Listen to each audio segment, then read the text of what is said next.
Hello everyone, welcome back to my channel the rational economist. तो हम continue करने वाले अपने प्रीवियस ईयर क्वेश्चन की सीरीज को, और आज इस वीडियो में हम लोग पढ़ेंगे ह्यूमन कैपिटल फॉर्मेशन के प्रीवियस ईयर के बोर्ड में आए हुए इंपॉर्टेंट क्वेश्चंस को।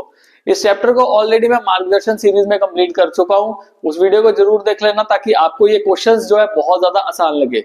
सो विदाउट वेस्टिंग टाइम शुरू करते हैं अपने इस वीडियो को। चैनल को जरूर सब्सक्राइब कर लेना because definitely I will be providing you seriously powerful content. So let's start.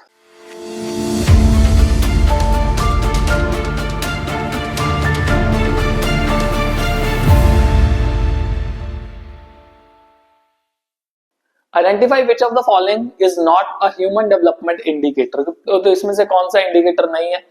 सबसे पहले life expectancy at birth, yes ये तो है। एडल्ट लिटरेसी रेट, ये भी है।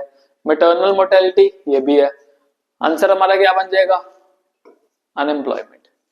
तो इसका आंसर क्या है? अनएम्प्लॉयमेंट।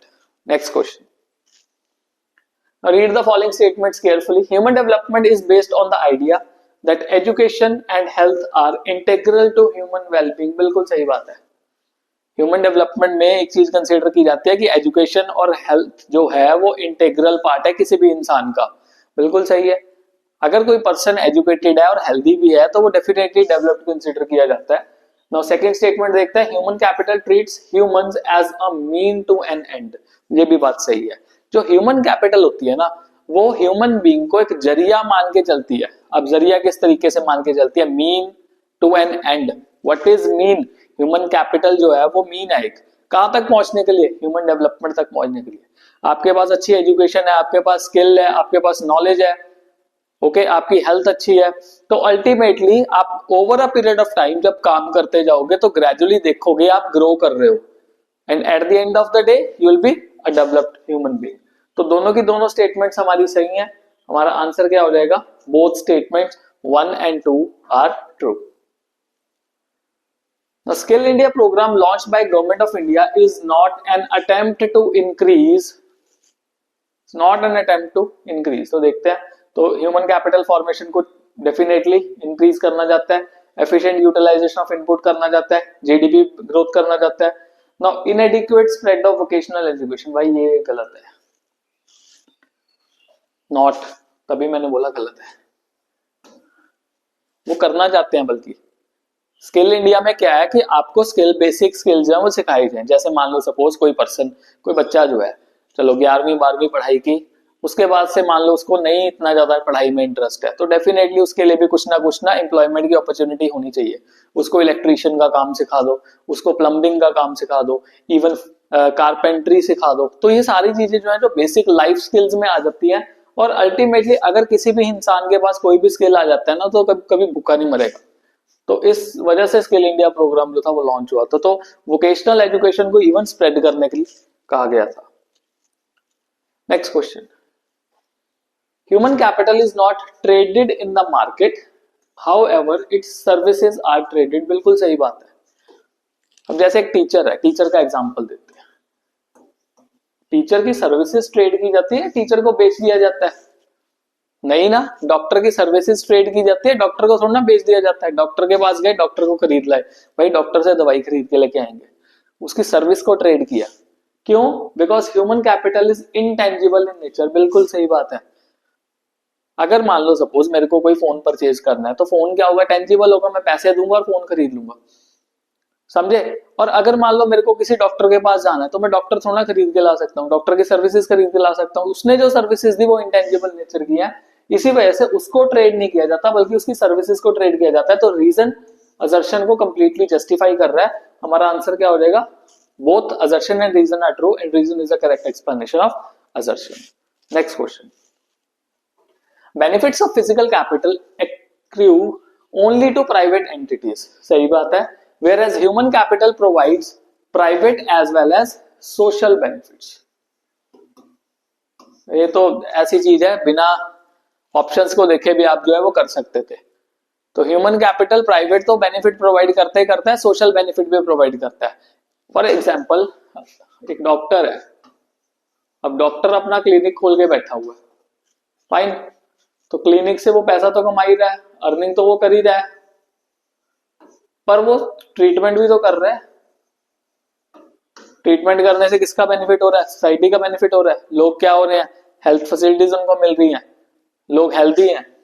तो आंसर हमारा क्या बन जाएगा? Social. Identify which of the following does not reflect a direct relationship between human capital formation and economic growth. तो डज नॉट रिफ्लेक्ट, ओके देखते हैं जी। Employability of an educated person is higher than that of uneducated person. हाँ भाई बिल्कुल सही बात है, तो ये तो रिफ्लेक्ट कर रहा है ह्यूमन कैपिटल फॉर्मेशन और इकोनॉमिक ग्रोथ को। On the job training will reduce the skills of labour. नहीं जी नहीं, ये देखो ये छोटा सा वर्ड है विल रिड्यूस, ओके। तो ये हमारा क्या हो जाएगा? आंसर बन जाएगा, क्योंकि उन्होंने कहा डज नॉट रिफ्लेक्ट, नॉट। अगर डज रिफ्लेक्ट का होता फिर और सिनेरियोस बन जाते, ओके। तो हमारा आंसर क्या हो जाएगा? On the job training will reduce the skills of labour. बल्कि on the job training skills को रिड्यूस नहीं करते, ये स्किल्स और एफिशिएंसी को इंप्रूव करने के लिए की जाती है। Healthy workforce is a backbone और बोन टू द इकोनॉमी। सही बात है। Digital information helps in taking real time decision. ये भी बात सही है। नेक्स्ट वन, सो स्टेटमेंट है economic growth means the increase in real national income of a country. सही बात है जी। Human capital formation and human development are one and the same. No, ये गलत है, ये सेम नहीं है। ह्यूमन कैपिटल फॉर्मेशन में क्या होता है कि एक ह्यूमन बीइंग ह्यूमन कैपिटल बन रहा होता है, वो अभी एक जिसको कहे ना रास्ते पे चला हुआ है। किस रास्ते पे चला हुआ है? स्किल को एक्वायर करने के लिए, नॉलेज को एक्वायर करने के लिए, अच्छी अपनी हेल्थ को मेंटेन कर रहा है। Whereas human development is the end part. ये भी रास्ते में चल रहा है और वहां पे क्या हो चुका है? एंड हो चुका है। तो वो बिल्कुल सेम नहीं है। तो इसमें हमारा स्टेटमेंट 1 क्या हो गया? सही हो गया। बट स्टेटमेंट 2 क्या हो गया? हमारा गलत हो गया। अगला question, identify which of the following are associated with the problems of human capital formation in India. आप अगर सारे के सारे क्वेश्चंस देखो तो जो हम चैप्टर ऑलरेडी कर चुके हैं उस चैप्टर में सारे के सारे क्वेश्चंस जो है वो मिल जाएंगे, आसानी से मिल जाएंगे। बस आपको बेसिक बेसिक आइडिया होना चाहिए क्या क्या चीज है। इजी है ये। तो क्या क्या प्रॉब्लम्स एसोसिएटेड है? Yes, brain drain is one of the problem. Brain drain का मतलब है पढ़ाई इंडिया में की और चले गए जी अमेरिका में पैसा कमाने, या यूके में पैसा कमाने चले गए, कनाडा में पैसा कमाने चले गए, ऑस्ट्रेलिया में पैसा कमाने चले गए। और यूजुअली ऐसे लोग जो हाईली स्किल्ड लोग होते हैं, जैसे डॉक्टर्स हो गए, इंजीनियर्स हो गए, या टीचर्स हो गए, या वर्किंग प्रोफेशनल्स हो गए, पढ़ाई यहाँ पे की, कुछ देर यहाँ पे काम किया, बट अपना पूरा लाइफ जो है वो फॉरेन नेशन में वो बिता रहे हैं। तो ब्रेन ड्रेन हो गया। Now lower academic standards, yes definitely हमारे एकेडमिक स्टैंडर्ड्स क्या है? पुअर है। ओके, हम क्रैमिंग पे ज्यादा बिलीव करते हैं, अंडरस्टैंडिंग पे कम बिलीव करते हैं। अगर हम एक चीज की अंडरस्टैंडिंग होगी ना तो at the end of the day will be able to understand the basic things. तो हमारे लाइफ में एजुकेशन का जो यूज है वो एक्चुअल में आपको पता लगेगा जब आप क्रैमिंग वाले पोर्शन से अंडरस्टैंडिंग वाले पोर्शन पे आ जाओगे। और सीबीएसई रेगुलरली ये चीज ट्राई कर रहा है कि इसको एकेडमिक स्टैंडर्ड्स अच्छे किए जाए, but for the timing we will say lower academic standard is one of the problem of human capital formation, because जब तक बंदे के दिमाग में चीजें नहीं पड़ेंगी तो अल्टीमेटली ग्रो नहीं कर सकता। Then rising population, yes this is also one of the major problem, because जितना ज्यादा पॉपुलेशन बढ़ेगा उतना ज्यादा वो एग्जिस्टिंग पॉपुलेशन को हम संभालने में लगे रहेंगे। तो जो नई पॉपुलेशन है उनको तो बेनिफिट ही नहीं मिलेंगे। और मोर ओवर जो रिसोर्सेज हैं वो ज्यादा पॉपुलेशन यूज करेगी, रोड ज्यादा पॉपुलेशन यूज करेगी, वाटर रिसोर्सेज ज्यादा पॉपुलेशन यूज करेगी, देन क्रूड ऑयल वगैरह जिससे पेट्रोल डीजल बनाएगा वो ज्यादा लोग यूज करेंगे। तो अल्टीमेटली इतना ज्यादा डेवलपमेंट नहीं होगा, ज्यादा लोगों के पास कम रिसोर्सेज होंगे। तो changes in social outlook, no this is not correct. तो हमारा आंसर क्या हो गया? Option C 1, 2 and 3। Next one, in which year the Indian government made education free and compulsory for all children between 6 to 14 year? Answer is option number B 2009। तो 2009 में right to education under article 21A of the Indian constitution provide किया गया। अब इसमें 6 साल से लेकर 14 साल तक के बच्चों को फ्री एंड कंपल्सरी एजुकेशन का जो प्रोविजन है वो प्रोवाइड किया गया। ये कॉन्स्टिट्यूशनल राइट है, समझे। अब ये नहीं कह सकते कि सरकार जो है कुछ नहीं करती एजुकेशन को लेकर। एक कंपल्सरी एजुकेशन जो है फ्री और कंपल्सरी एजुकेशन प्रोवाइड की हुई है, और ये गवर्नमेंट स्कूल्स में, ये प्राइवेट स्कूल्स में नहीं है। इस चीज को ध्यान रखना। प्राइवेट स्कूल डेफिनेटली चार्ज करेगा अपना पैसा। Which of the following organizations regulate the health sector in India? तो ये ICMR, Indian council of medical research. तो आईसीएमआर जो है वो देखता है, यूजीसी कॉलेजेस वगैरह को देखता है, एआईसीटी इंजीनियरिंग वगैरह को देखता है, और आरबीआई आपको पता है हमारा देश का सेंट्रल बैंक है। तो ICMR is the correct answer. Next one देखते हैं। ओके, अब हमारे एमसीक्यू वाला पोर्शन खत्म हो गया। 12th क्वेश्चन देखते हैं। Explain how does investment in human capital formation contribute to growth of an economy. अब कोई पर्सन है, मान लो सपोज, अब वो अच्छा खासा जो है ना स्किलफुल बंदा बन गया, उसके मान लो पेरेंट्स ने ना उसके ऊपर काफी अच्छा पैसा लगा दिया, उसकी एजुकेशन के ऊपर, उसके स्किल के ऊपर, और उसकी हेल्थ को लेके वो they were very much concerned. Okay, अब अगर एक्सपेंडिचर होगा ह्यूमन कैपिटल फॉर्मेशन के टाइम पे, तो उसका बेनिफिट क्या मिलेगा to growth of an economy. सबसे पहले प्रोडक्टिविटी क्या हो जाएगी, बढ़ जाएगी। एक हाईली स्किल्ड बंदा, एक हाईली एजुकेटेड बंदा, एक अनएजुकेटेड बंदे और जो स्किलफुल बंदा नहीं है, उससे डेफिनेटली ज्यादा प्रोडक्टिव होगा, बिकॉज उसको पता होगा कि यार मेरे को ये काम किस तरह से करना है।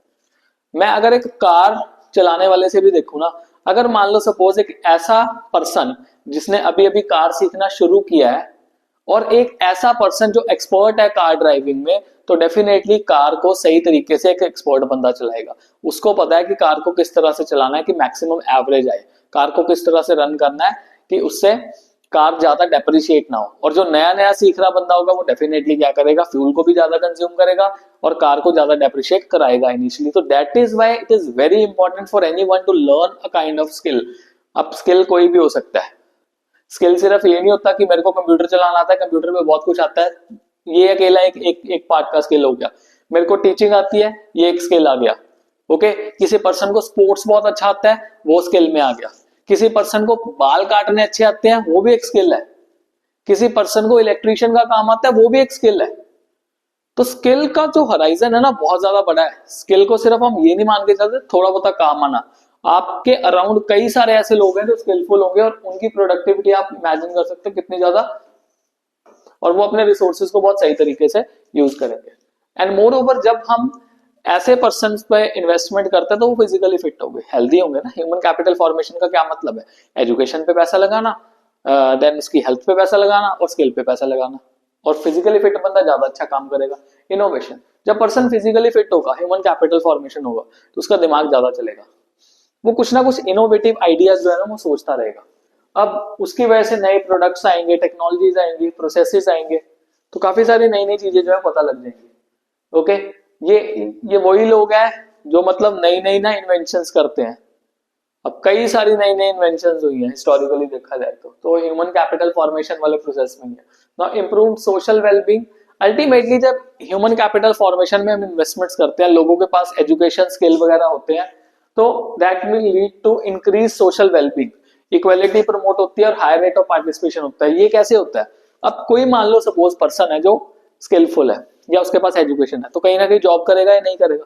जब वो जॉब करेगा तो उसका जो इक्वालिटी है वो कैसे होगा, क्योंकि उसको जॉब से पैसा मिलेगा, पैसा मिलेगा तो वो कुछ ना कुछ खरीदेगा, तो उसको अपने आप जो है सेल्फ एस्टीम क्रिएट होगी या नहीं होगी, उसको लगेगा कि यार मैं अब इक्वल हो रहा हूँ।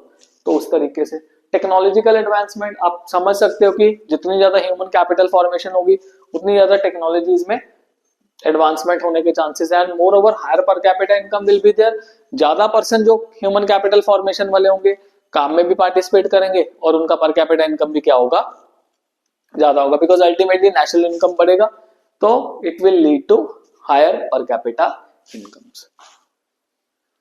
4 नंबर का क्वेश्चन है, 4 पॉइंट भी लिख लोगे तो आंसर आपका बन जाएगा। मैंने 5 पॉइंट आपको एक्सप्लेन कर दिया इसमें। नेक्स्ट वन देखते हैं।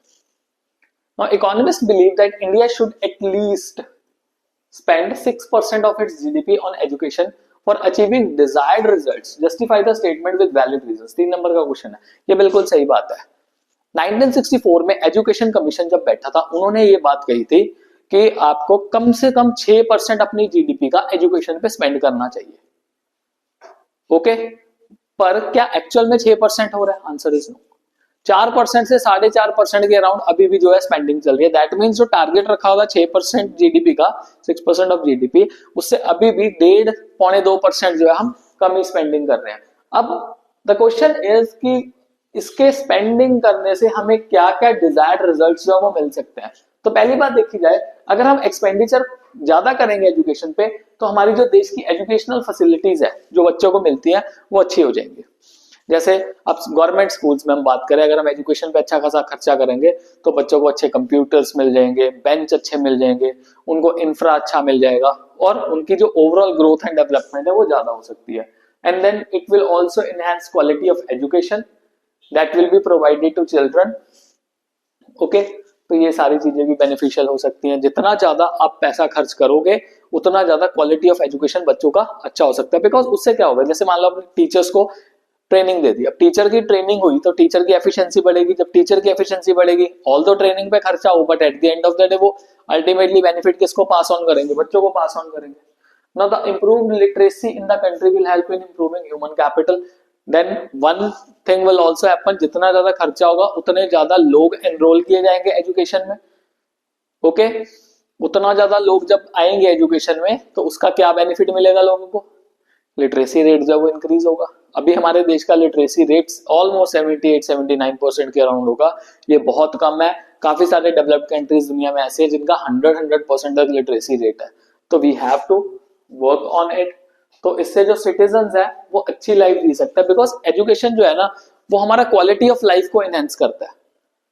हम सोसाइटी में बहुत अच्छे तरीके से रह सकते हैं। एक एजुकेटेड बंदा डेफिनेटली एक अनएजुकेटेड पर्सन से ज्यादा बेटर जिंदगी अपनी जी सकता है और उसको सिविक सेंस ज्यादा होती है। हाँ, बट एक चीज है, एक्सेप्शनल केसेस हर जगह पे बैठे हुए हैं, उसमें ये नहीं करना कि हाँ सर बहुत सारे ऐसे लोग हैं जो एजुकेटेड है उनको समझ नहीं है। भाई हर बंदे की अलग सोच होती है। ओके, बट स्टिल अगर देखा जाए तो एजुकेशन हमारी बेसिक जो है हरकतों को सुधारता है। बट अनफॉर्चुनेटली आप देखा जाए तो 4-4.5% के अराउंड खर्चा हो रहा है जो कि कम है। Next one, human capital formation give birth to innovation, invention and technological improvements. हाँ जी, do you agree with the given statement, support your answer with valid arguments. Yes, बिल्कुल सही बात है, दिस इज करेक्ट कि human capital formation innovation, invention और technological improvement को birth देता है। This is true because human, ये सारा पैराग्राफ ना ये 4 पॉइंट्स में हमने सम अप कर दिया। Increase in knowledge base, human capital formation में क्या क्या चीजें हैं, देखो एजुकेशन है, स्किल है, हेल्थ है। तो एजुकेशन आई तो अल्टीमेटली क्या हुआ, नॉलेज बढ़ी। फर्स्ट पॉइंट क्लियर हो गया। अब जब नॉलेज बढ़ेगी तो लोग ज्यादा रिसर्च और डेवलपमेंट पे काम करेंगे। लोग नए नए आइडियाज के बारे में जो टिक के नहीं बैठ सकते, लोग ऐसे लोग होते हैं जो कुछ ना कुछ नया करना चाहते हैं, भरे पड़े हैं दुनिया में ऐसे लोग। यार एक चीज खत्म होगी, why can't we get another thing, क्यों ना हम रिसर्च और डेवलपमेंट करें। तो रिसर्च और डेवलपमेंट बढ़ेगी और जैसे रिसर्च एंड डेवलपमेंट बढ़ेगी तो लोगों की क्रिटिकल थिंकिंग भी क्या होगी, चेंज होगी। सोचने का नजरिया बहुत चेंज होता है। अगर आपके पास स्किल है ना, आपके पास एजुकेशन है, तो आपका सोचने का नजरिया डेफिनेटली चेंज होगा and you will be very much comfortable to adapt the change. आपको पता है कि change is the law of nature, you can not deny this thing. जो बंदा चेंज को अडेप्ट नहीं करता ना, वो बंदा कभी भी सक्सेसफुल नहीं हो सकता। We have to completely accept the fact that change is the law of nature. Change होगा ही होगा, तो वो अडेप्टेबिलिटी क्या हो जाती है, इजी हो जाती है। सो इसमें वही कहानी लिखी हुई है, well educated and skilled workforce is crucial for driving innovation and technological advancement, जो कि ऊपरली कहानी थी। As it provide necessary knowledge, critical thinking ability to develop new ideas, solve complex problems and translate them into practical application। तो जो भी complex problems है theoretically उसको किस में हम convert कर देते हैं, practically convert कर देते हैं। This is the answer। Write the name of 6 Indian system of medicine under Ayush. तो इसमें है आयुर्वेदा, योगा एंड नेचुरोपैथी, यूनानी, सिद्ध एंड होम्योपैथी। तो ये 5। ओके, आयुर्वेदा जो है वो सबसे पुराना साइंस है। अगर हम रिकॉर्डेड टेक्स्ट की बात माने तो 5000 साल पुराना है आयुर्वेदा। वेयर एज होम्योपैथी जो है वो इंडिया में अराउंड 200 साल से चल रही है। होम्योपैथी भी नहीं है, 200 साल से भी चल रही है, बट आयुर्वेदा बहुत पुराना है। ओके, तो फर्स्ट सर्जन भी जो थे ना वो इंडियन थे, सुश्रुत। अब पहले तो नहीं थी ये सारा कुछ सर्जिकल इक्विपमेंट्स तो नहीं अवेलेबल थे, सर्जरी की उन्होंने, कैसे की, आयुर्वेदा की हेल्प से की सर्जरी।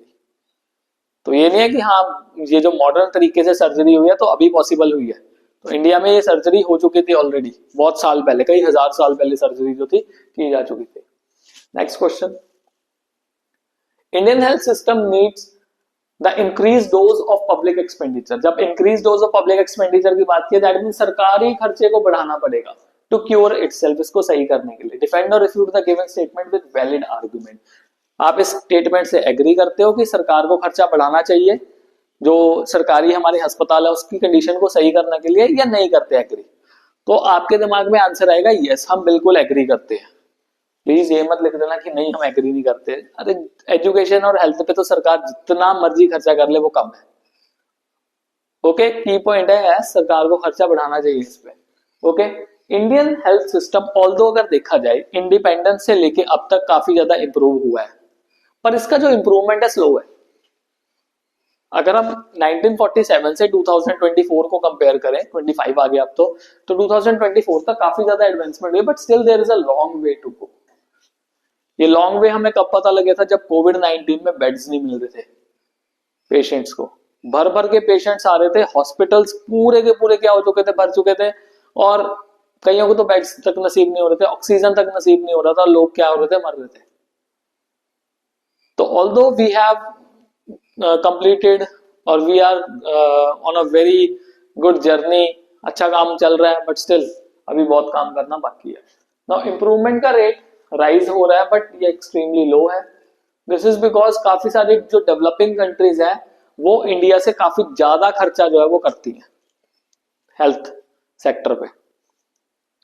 4 से 5% के बीच हम जीडीपी का खर्चा करते हैं हेल्थ पे। यूएस से 15% अपनी जीडीपी का खर्चा करता है हेल्थ पे, 15% ऑफ देयर जीडीपी। उनका जीडीपी भी 20 ट्रिलियन यूएस डॉलर से ज्यादा है, तो 3-3.5 ट्रिलियन यूएस डॉलर वो हेल्थ पे खर्चा करता है। ओके, हमारा जीडीपी 4 ट्रिलियन डॉलर का, तो देख सकते हो कितना ज्यादा, और उनका पॉपुलेशन हमारे से कितना कम है। नो तो हाँ, वहां पे खर्चा भी है ऑल्दो। ओके, यहाँ पे खर्चा कम है, बट द थिंग इज कि अफोर्डेबिलिटी भी वहां पे सभी के लिए है। Now the percentage of expenditure spent on health stood at 4.7%। जैसे मैंने आपको बताया 4 से 5% के बीच में है, ये डाटा वेरी करता रहता है। ओके, अगर आप 4 to 5% भी लिखोगे it will be counted as correct.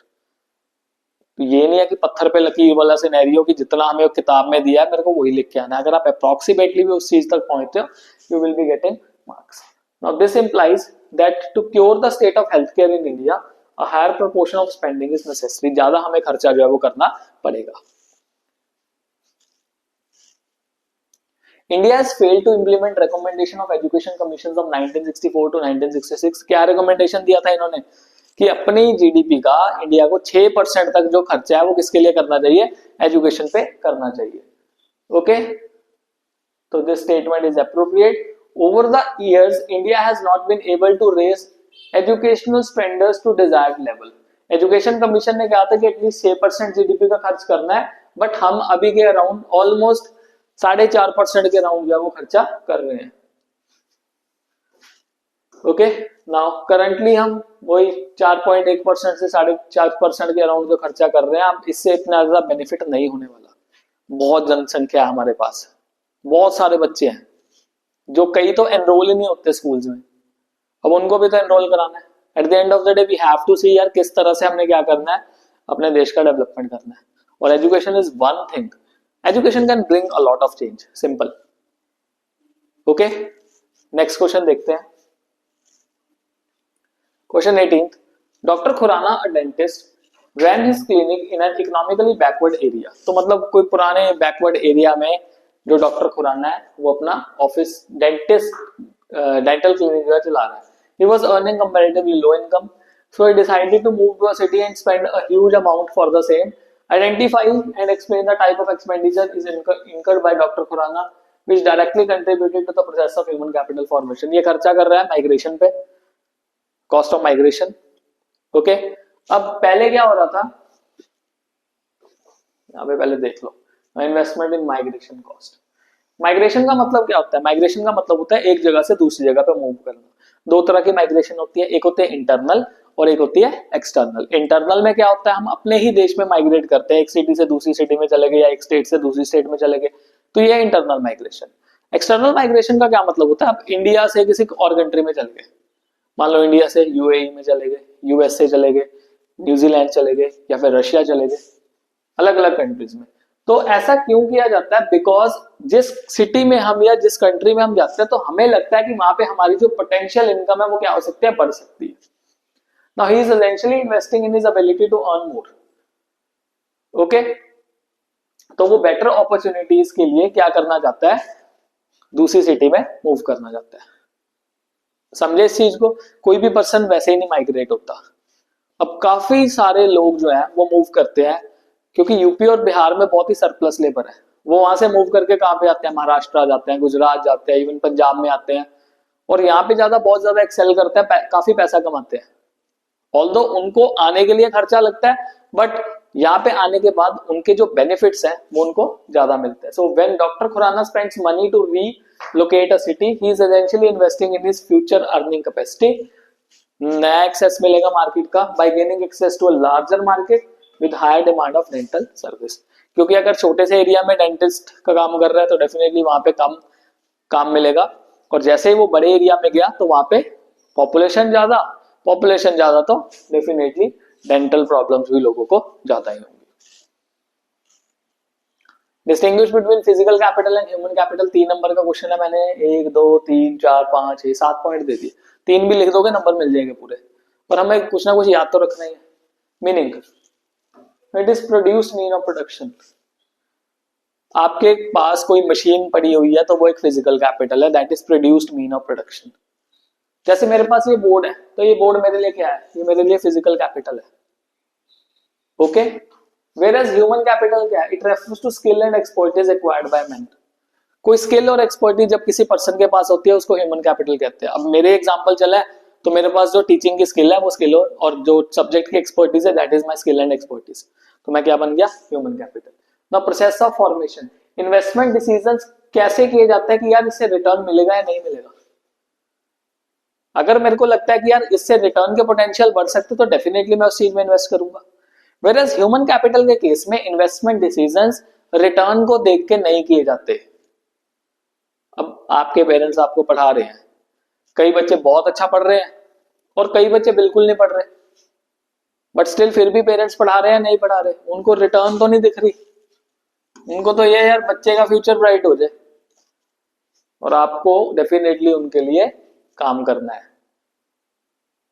Okay, क्योंकि अगर आप अपने पेरेंट्स के लिए अच्छा पढ़ाई, आपके पेरेंट्स आपसे क्या चाहते हैं, आपके पेरेंट्स आपसे सिर्फ और सिर्फ अच्छी एजुकेशन चाहते हैं। वो चाहते हैं कि आप एजुकेट हो, तभी वो इतनी ज्यादा मेहनत करके आपके ऊपर खर्चा करते हैं। तो अगर आप उनके इस जो कहे ना ड्रीम को आप फुलफिल नहीं करोगे तो उनके लिए, उनको बहुत बुरा फील होता है। बहुत ही मेहनत से लोग जो है पैसा कमाते हैं, आपको उनके पैसे का वैल्यू होना चाहिए। नाउ सेपरेबिलिटी फ्रॉम ओनर, ऊपर है टेंजिबिलिटी। देखो फिजिकल कैपिटल टेंजिबल है, टच कर सकते हैं किसी भी फिजिकल कैपिटल को, whereas human capital is intangible. देखो ह्यूमन बीइंग को टच कर सकते हैं, ह्यूमन कैपिटल इंटेंजिबल हो जाती है। जो किसी की सर्विस प्रोवाइड है तो वो आप उसको टच नहीं कर सकते। Physical capital can be separated. Okay, कैसे सेपरेट है, आपके पास कोई मशीन है, आपने वो बेच दी तो आपसे सेपरेट होगी वो, या मान लो चोरी होगी तो वो सेपरेट होगी। वेयरएज ह्यूमन कैपिटल से उसका स्किल और एक्सपर्टीज सेपरेट नहीं की जा सकती। समझे, एक इलेक्ट्रीशियन से आप कहोगे यार मेरे को इसका सारा ज्ञान मिल जाए इलेक्ट्रीशियन का, ऐसा पॉसिबल है? सीखोगे तब मिलेगा, उससे थोड़ा छीन सकते हो। अब एक ही चीज ऐसी है जो आप मतलब छीन ही नहीं सकता कोई आपसे, आपकी एजुकेशन, आपका स्किल, आपकी नॉलेज, आपकी एक्सपर्टीज नहीं छीनी जा सकती आपसे।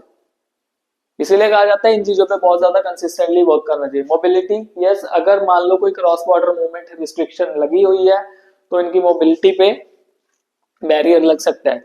जैसे मान लो एक कंट्री से दूसरी कंट्री पे सामान जाएगा तो उस पर टैक्स लगेगा, इतना अक्सर टैरिफ या नॉन टैरिफ बैरियर जो हो सकता है। वेयर एज नेशनैलिटी के बेसिस पे यहाँ पे रिस्ट्रिक्शन होते हैं, वीजा लेना पड़ता है कई कंट्रीज में जाने के लिए। ओके, अब मेरा मन करे मैं पाकिस्तान जाना चाहता हूँ, ऐसे थोड़ा चल दूंगा मुंह उठा के, मेरे को पासपोर्ट दिखाना पड़ेगा अपना, तब पाकिस्तान जाऊंगा। हंसना मत, पाकिस्तान में क्यों जा रहा हूँ, पाकिस्तान में गुरु साहब का घर है, वहां पे मत्था टेकने जाना है। ओके, नाउ डेप्रिसिएशन, डेफिनेटली यार फिजिकल कैपिटल में डेप्रिसिएशन को अवॉइड नहीं कर सकते, होगा ही होगा डेप्रिशिएट। स्कूटी ले लो, बाइक ले लो, मोबाइल ले लो यार, कितना चलाओगे उसका डेप्रिशिएट तो करेगा ही करेगा ना। ह्यूमन कैपिटल डेप्रिशिएट तो नहीं होती, बट उम्र के हिसाब ना, उम्र के साथ साथ क्या होता है, थोड़ी सी कैपेसिटी कम होने लग जाती है। ओके, अब प्लेयर्स देख लो, अपने प्राइम में कब होते हैं, 25 से लेकर 30-32 तक अपने पूरे प्राइम में होते हैं। प्राइम मतलब फुल फॉर्म में चल रहे हैं, रन्स पे रन स्कोर कर रहे हैं या गोल पे गोल कर रहे हैं, है ना। पर जैसे ही एज बढ़ती है तो एज फैक्टर जो है वो इम्पैक्ट करता ही करता है।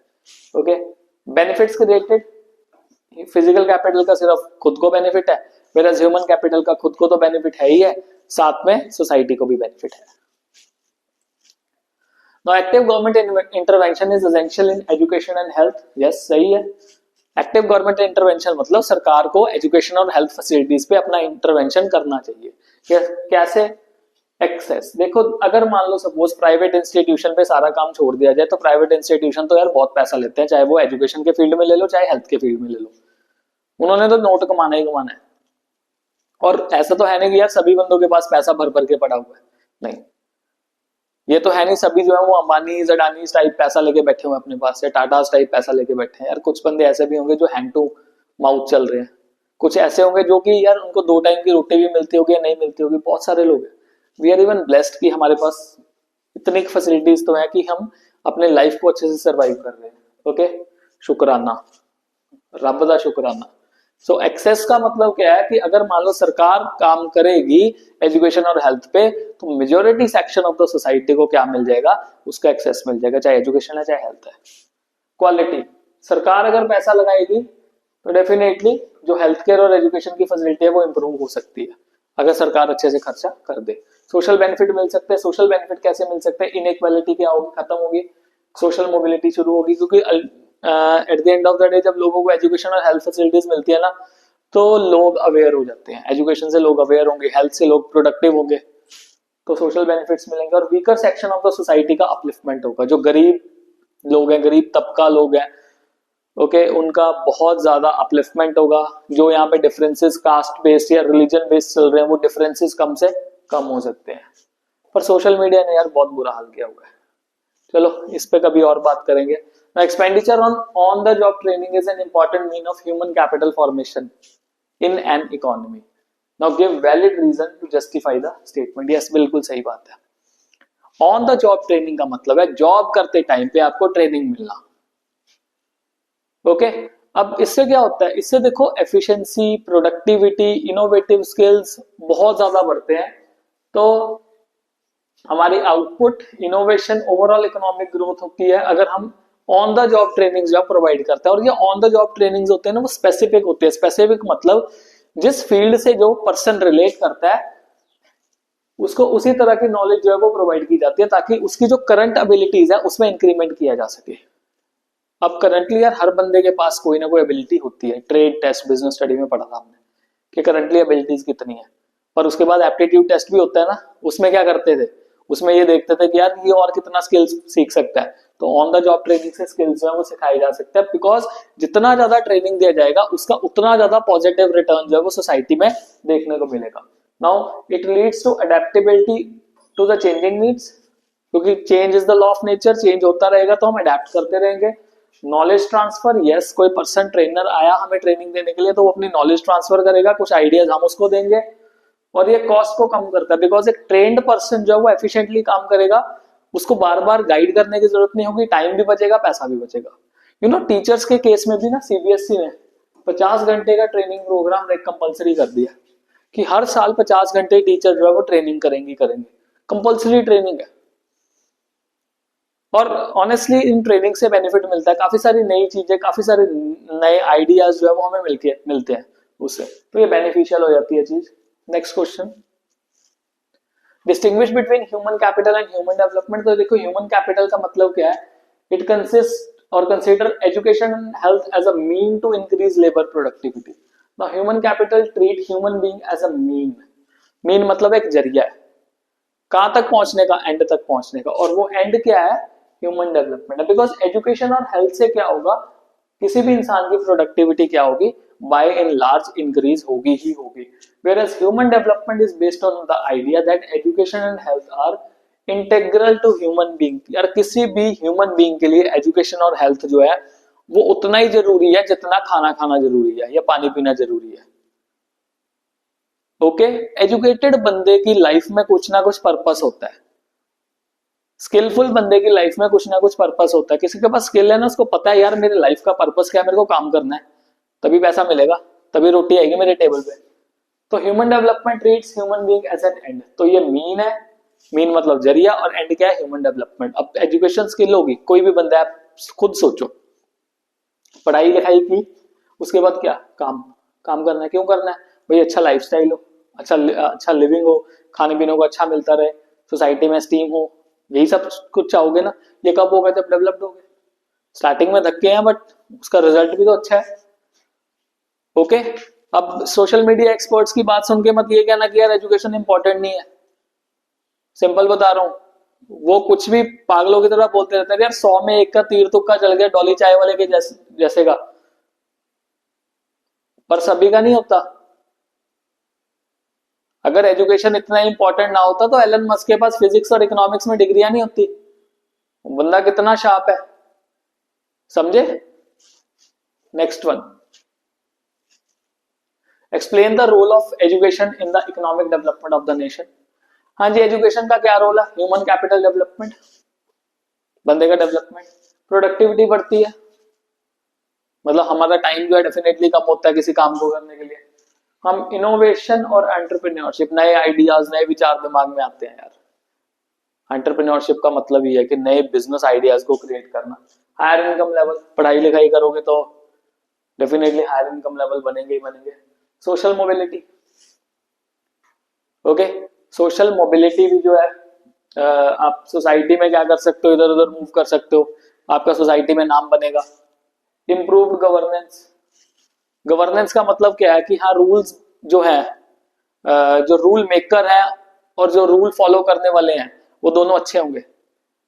जब आप पढ़े लिखे होगे तो आपको पता होगा कि यार आपने जिस पर्सन को वोट देना है ना, वो पर्सन क्या इस जगह के लिए सुटेबल है या नहीं है। समझे इस चीज को? ओके, और प्लस अगर बात करें कि एजुकेशन क्या स्पोर्ट्स में काम आती है, यस वहां पे भी काम आती है। मान लो सपोज कैच आया, तो कैच आया, कैच करने के टाइम पे हम क्या करते हैं, ऐसे तो ना कर लेते हैं, हम नीचे की तरफ आते हैं, थोड़ा सा नीचे को आते हैं। फिजिक्स का लॉ लग रहा है इसमें भी, आगे ना एजुकेशन काम पे। ऐसे थोड़ा ना मार देते हैं हाथ अपना, ऊपर को तो नहीं लेके आते, नीचे को लेके आते ताकि टाइम ज्यादा हो जाए। टाइम ज्यादा लगेगा ना, तो डेफिनेटली इसमें फिजिक्स का कंसेप्ट जो न्यूटन का लॉ है वो एप्लीकेबल हो रहा है। तो द थिंग इज कि एजुकेशन को कहीं पे भी यूज कर लो। अब अगर मान लो सपोज कोई सैलून वाला है, वो कलर्स का मिक्सिंग करना, तो वो primary colour secondary colour education से ही आ रहा है वो भी सारा कुछ। Okay, state with valid reasons whether the following statements are true और false. Higher productivity and production are outcome of investment in human resources. Yes, बिल्कुल सही बात है।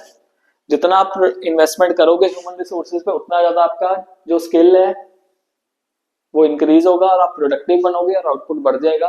ओके, तो जो कंट्रीज है अपने ज्यादा लोगों पे पैसा खर्च करके उन पे ह्यूमन कैपिटल उनको बना के उनको प्रोडक्टिव एसेट्स में कन्वर्ट कर सकते हैं। एसेट्स मतलब स्ट्रेंथ, लायबिलिटीज मतलब वीकनेस। जो नहीं पढ़ा लिखा तो लायबिलिटी होगा ना। Whereas rising population is not the cause for quality of human capital formation, ये गलत है। ओके, राइजिंग पॉपुलेशन की वजह से जो क्वालिटी है ह्यूमन कैपिटल फॉर्मेशन की वो क्या होती है, इंपैक्ट होती है। क्योंकि जितना पॉपुलेशन होगा उसका नुकसान क्या है, उतने ही जो रिसोर्सेज है वो ज्यादा लोग यूज करेंगे। अब ज्यादा लोग जब रिसोर्स यूज करेंगे तो क्वालिटी पे इंपैक्ट पड़ेगा ही पड़ेगा। Okay, so it is cause for the low human capital formation because rising population affects the quality of resources, negatively impacting human capital formation. जो आंसर हमने डिस्कस किया है। In India, National Education Policy 2020 has stressed a lot on in-service training of teachers. Yes, new education policy 50 घंटे का programme, training programme, on the job training, जिसमें online trainings plus offline training ये सारी की सारी available है। Now identify the source of human capital formation, answer is on the job training, जिसको in service training of teachers भी कहा जाता है. This is the first point. Then second, elaborate the likely impact of this source of economic development on the economic development of India. इसका benefit क्या होगा? देखो, जो ऑन द जॉब ट्रेनिंग है ना, एक इंपॉर्टेंट कंपोनेंट है वर्क एनवायरनमेंट का, इंटीग्रल है. ओके, और एम्प्लॉयज की प्रोडक्टिव कैपेसिटी को वो क्या कर देता है? इंक्रीज कर देता है. This is the first point. Second, it enables employees to develop skills and adapt modern technologies. नई नई टेक्नोलॉजीज के बारे में पता लगता है, नए नए आइडियाज के बारे में पता लगता है, नई नई इंफॉर्मेशन के बारे में भी पता लगता है with the help of trainings. क्योंकि सीबीएसई की जब लगातार ट्रेनिंग चलती है तो हमारे लिए बहुत ज्यादा ईजी हो जाता है काफी चीजों को नोटिस में लेके आना कि यार ये चीजें हैं जो सीबीएसई चाहता है पेपर्स में, तो बहुत इजी लगता है बच्चों को गाइड करना उससे. Now as a result, on the job trainings an employee is likely to contribute more productively, leading to economic development of India. तो जितना ज्यादा बंदा ट्रेंड होगा उतना ज्यादा वो पार्टिसिपेट कर सकता है economic development. Explain the role of affordable healthcare facilities in promoting human capital in a country. A sound mind lives in a sound body. Healthy mind जो है वो healthy body में ही रहेगा. और अगर मान लो हेल्थ फैसिलिटीज हमारे पास सस्ती हैं तो सभी के पास हेल्थ फैसिलिटीज को का एक्सेस मिल जाएगा. ओके, और इससे जो लेबर सप्लाई है हेल्दी लेबर की बढ़ जाएगी. ओके, और जब हेल्दी लेबर होगी तो उनका जो वर्क है वो अनहेल्दी बंदों से क्या होगा? ज्यादा होगा. जैसे इसमें लिखा हुआ है, the productivity of healthy person is relatively higher than that of a unhealthy person. So इसी करके जितना भी ज्यादा अवेलेबिलिटी होगा हेल्थ केयर फैसिलिटी का, सस्ता हेल्थ केयर फैसिलिटी का अवेलेबिलिटी होगा, तो उतना ही ज्यादा प्रोडक्टिव जो है लेबर फोर्स बनेगी. बिकॉज हेल्दी बंदा ज्यादा काम कर सकता है. आप इससे एक एग्जांपल ही ले लो, सिंपल है. अगर आपको किसी भी दिन जुकाम हुआ है ना, तो आप फोकस ही नहीं कर सकते किसी भी काम पे. अगर पढ़ाई कर रहे हो तो देख लो करके पढ़ाई, कितनी पढ़ाई होगी, आप कहोगे कि यार बस मेरे से नहीं हो रहा. आप बहुत ज्यादा जल्दी क्या हो जाओगे? थक जाओगे, बर्न आउट हो जाओगे जल्दी. और अगर उतने ही आप हेल्दी हो, अच्छा है आपका माइंडसेट, अच्छा चल रहा है, तो आप उतनी जल्दी जो है काम को कंप्लीट कर सकते हो. Now there exists a positive correlation between human capital formation and economic growth of a nation. Yes, बिल्कुल सही है. ये मैं वैसे ऑलरेडी बता चुका हूं किस तरह से पॉजिटिव रिलेशन होता है. It enhances efficiency, skill and capabilities. Human capital formation से innovation होता है जिससे वो न्यू टेक्नोलॉजीज को सीख सकते हैं, टेक्निकल स्किल्स आ सकते हैं नए नए with the help of education, training and sound health की वजह से. और हमारा प्रोडक्टिविटी क्या हो सकता है? बढ़ सकता है. तो जो हमने चीजें की अल्टीमेटली इस चैप्टर में ना, क्या क्या चीजें बन रही है कि आपने स्किल एक्वायर किया, नॉलेज एक्वायर किया, हेल्थ अच्छी है तो आप प्रोडक्टिव ज्यादा हो जाओगे, क्रिएटिव हो जाओगे, नई टेक्नोलॉजीज को अपना सकते हो, एफिशिएंसी बढ़ जाएगी, चेंज को अडेप्ट कर सकते हो. ओके, आपका माइंडसेट चेंज हो जाएगा, क्रिटिकल थिंकिंग बढ़ जाएगी, कॉम्प्लेक्स प्रॉब्लम्स को सॉल्व कर सकते हो. इन सभी चीजों का मिक्सचर है यार, कुछ नहीं. हमने इतने सारे क्वेश्चंस पढ़े, अल्टीमेटली यही सारी चीजें बार बार क्या हो रही है? रिपीट हो रही है. कुछ बेसिक अगर आइडियाज आपको हो जाएंगे तो आप इसका आंसर आराम से कर सकते हो. 6 नंबर मैंने इवेल्युएट किया था कि जितने भी पेपर्स है 6 नंबर तो ऑलमोस्ट आ ही रहे हैं क्वेश्चन जो है इस चैप्टर के. फाइनली हमारा लास्ट क्वेश्चन है, in India national education policy 2020 has stressed a lot on in service training of teacher. In light of the given statement, state and explain 2 advantages. तो advantages बताना है कि एजुकेशन सेक्टर को कैसे uplift किया जा सकता है. It helps to bridge the gap between theoretical concept and practical experiences. तो थ्योरी को प्रैक्टिकल में कैसे इंप्लीमेंट करना है. ओके, जैसे अब एग्जांपल है, अब मान लो सपोज ये क्लासरूम है, क्लासरूम का एरिया फाइंड आउट करना है. तो रेक्टेंगुलर है तो लेंथ इनटू ब्रेड्थ कर देंगे, एरिया निकल आएगा. ओके, ये तो हो गया, चलो थ्योरी में आ गया. बट इसको कैसे कॉम्पिटेंसी में लेके आना है?